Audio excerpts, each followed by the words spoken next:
16일 월요일 보석보다 귀한 가르침.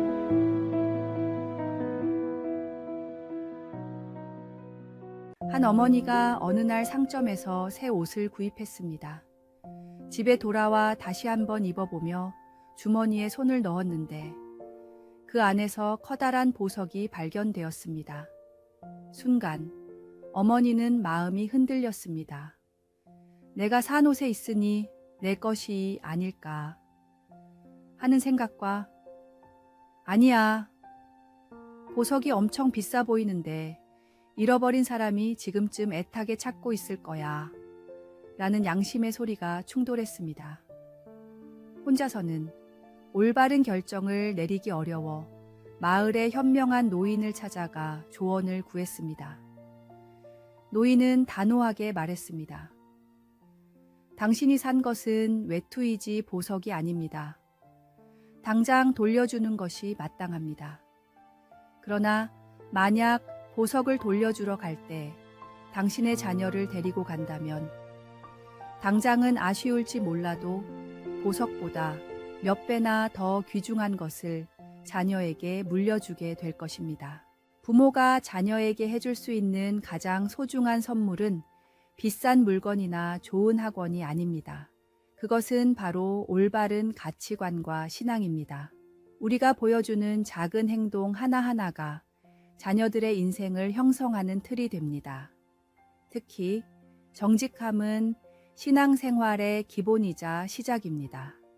아무리 작은 것이라도 정직하게 행동하는 모습을 보여줄 때 우리 자녀들도 그 가치를 배우게 됩니다. 오늘의 말씀. 계명을 지키는 자는 자기의 영혼을 지키거니와 자기의 행실을 삼가지 아니하는 자는 죽으리라. 오늘의 만나. 참된 신앙교육은 말이 아닌 삶으로 이루어집니다. 오늘 하루 자녀들에게 어떤 모습을 보여주고 있는지 돌아보고 말씀 안에서 정직하게 살아가는 모범을 보여주시기 바랍니다. 세상의 보석보다 더 빛나는 하나님의 말씀으로 가정을 채우십시오.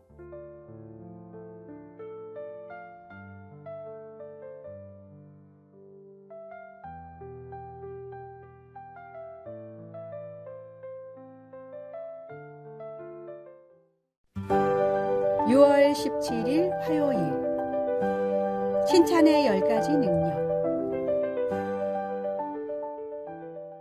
세계적 청소년 선교기관인 어와나 클럽이 뉴스레터에 게재한 칭찬의 10가지 능력을 살펴보겠습니다. 첫째, 칭찬은 행복을 10배로 키워주는 놀라운 약입니다. 둘째, 모든 상처를 낫게 해주는 만병통치 약입니다. 셋째, 보이지 않아도 영혼에까지 스며듭니다. 넷째, 보낸 대로 돌아오는 메아리입니다. 다섯째, 굳은 얼굴에 웃음을 꽃피우는 마술사입니다. 여섯째, 칭찬은 기쁨의 갈증을 해소시켜주는 생수입니다. 일곱째, 무료로 기쁨을 전해주는 전단지입니다.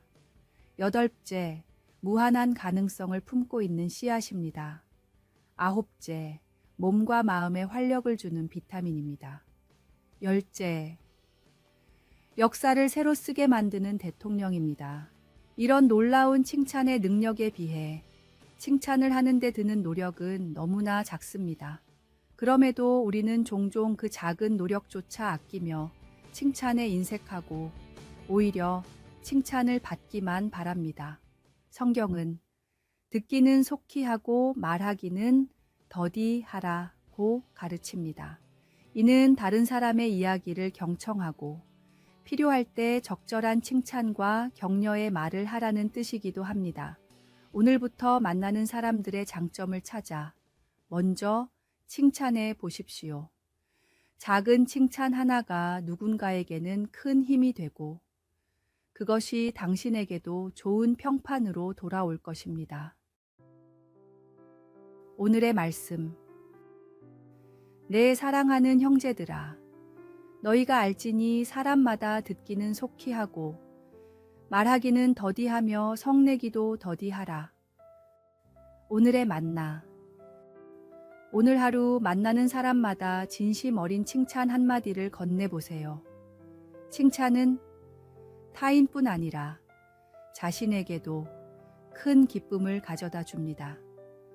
하나님께서 우리를 인정하고 칭찬하시듯 우리도 서로를 북돋우며 격려합시다.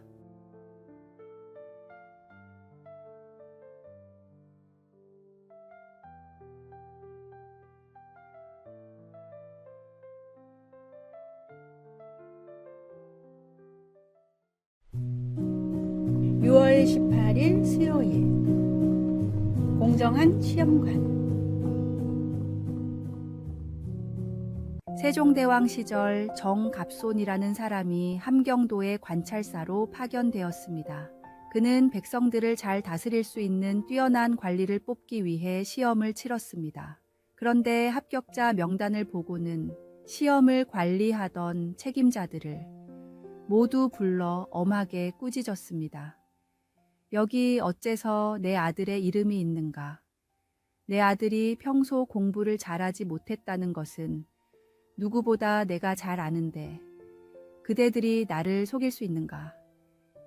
나의 비위를 맞추려고 이랬다면 부정을 저지른 것이니 잘못이고 내 아들의 실력을 좋게 보았다면 사람을 보는 눈이 없으니 그 또한 잘못이네. 한 번 더 기회를 줄 테니 정말 제대로 된 사람을 뽑아오게. 이 일로 정갑손은 모든 일에 청렴하고 공정한 관리로 소문이 나 나중에 예조판서와 대사헌같이 높은 벼슬에까지 올라 세종대왕의 일을 보필했습니다. 이 이야기는 우리에게 공정함의 중요성을 일깨워 줍니다. 사람은 자신과 가까운 사람들에게 편애하기 쉽습니다. 그러나 하나님은 우리에게 공의로운 판단을 요구하십니다. 특히 그리스도인들은 더욱 공정하고 정직하게 행동해야 합니다. 나보다 나를 더 잘 아시는 하나님께 모든 것을 맡기고 부르심에 언제나 순종하는 믿음의 사람이 되어야 합니다. 오늘의 말씀. 정직한 자의 성실은 자기를 인도하거니와 사악한 자의 패역은 자기를 망하게 하느니라. 오늘의 만나.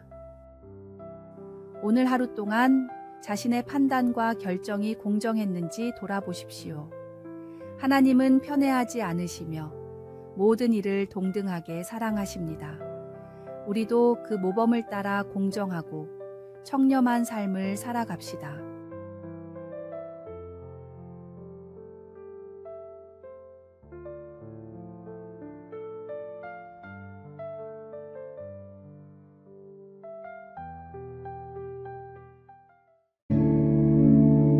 (6월 19일) 목요일 만리장성의 만남.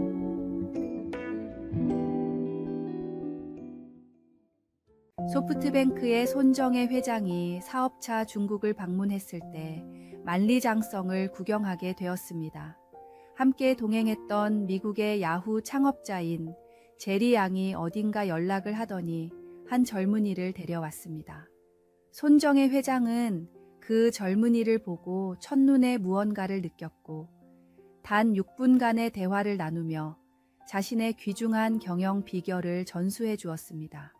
당시 손정혜 회장이 운영하던 야후 재팬은 일본에서 구글이나 이베이를 물리치고 독자적인 플랫폼을 구축했는데 바로 그 성공 비결을 짧은 시간에 나눈 것입니다. 이 젊은이는 배움의 기회를 놓치지 않고 자기 사업에 적용했습니다. 그 결과 3년 만에 세계 최대 인터넷 기업인 이베이를 중국에서 앞지르는 기업이 되었고 10년 뒤에는 세계 최대 온라인 쇼핑몰로 성장했습니다. 만리장성에서 손정혜 회장을 만난 이 젊은이는 바로 알리바바의 창업자 마윈 회장이었습니다. 배움은 시간에 길고 짧음에 구애받지 않습니다. 우리의 신앙생활도 마찬가지입니다. 하루에 10여 분 정도 갖는 경건의 시간, 일주일에 2시간씩 드리는 주일 예배는 결코 변화에 부족한 시간이 아닙니다. 함께하는 시간을 소중히 여기고 최선을 다해 집중한다면 우리의 삶도 놀라운 변화를 경험할 수 있을 것입니다. 오늘의 말씀. 게으른 자는 마음으로 원하여도 얻지 못하나 부지런한 자의 마음은 풍족함을 얻느니라. 오늘의 만나. 귀한 만남과 배움의 기회는 언제든 찾아올 수 있습니다. 오늘 하루 주어진 모든 만남과 기회 속에서 하나님의 뜻을 발견하고 배우는 지혜를 구하십시오.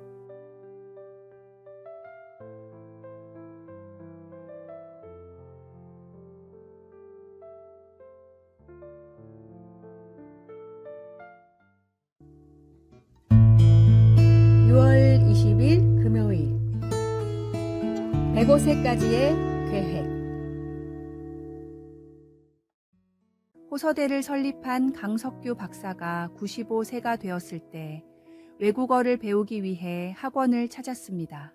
주위 사람들은 그 나이에 외국어를 배워서 어디에 쓰려고 하느냐며 자주 물었습니다. 그럴 때마다 박사님은 이렇게 대답했습니다. 나는 젊었을 때 정말 열심히 일해서 실력도 인정받고 존경도 받으며 살았습니다.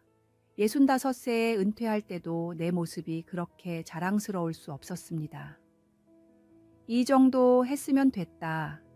앞으로는 편히 죽음을 준비하자라는 생각으로 살고 있었는데 그로부터 30년이 넘게 흘렀습니다.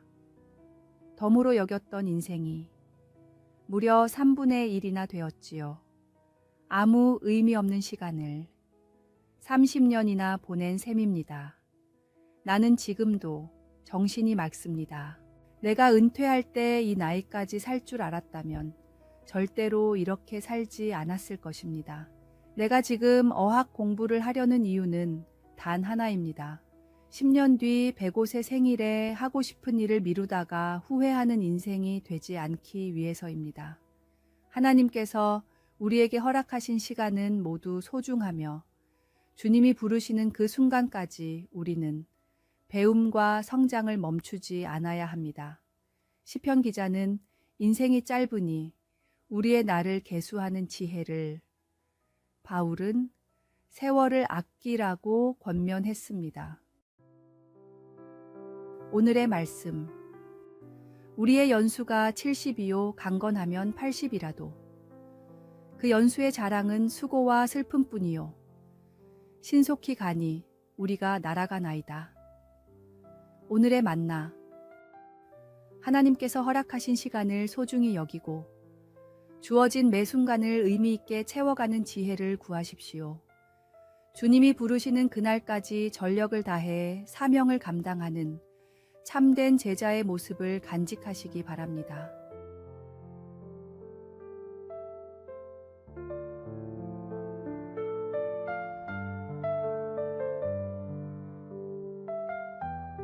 아래에 빨간색 글자 구독을 누르시어 더 많은 전도의 열매를 맺으시기를 기도합니다.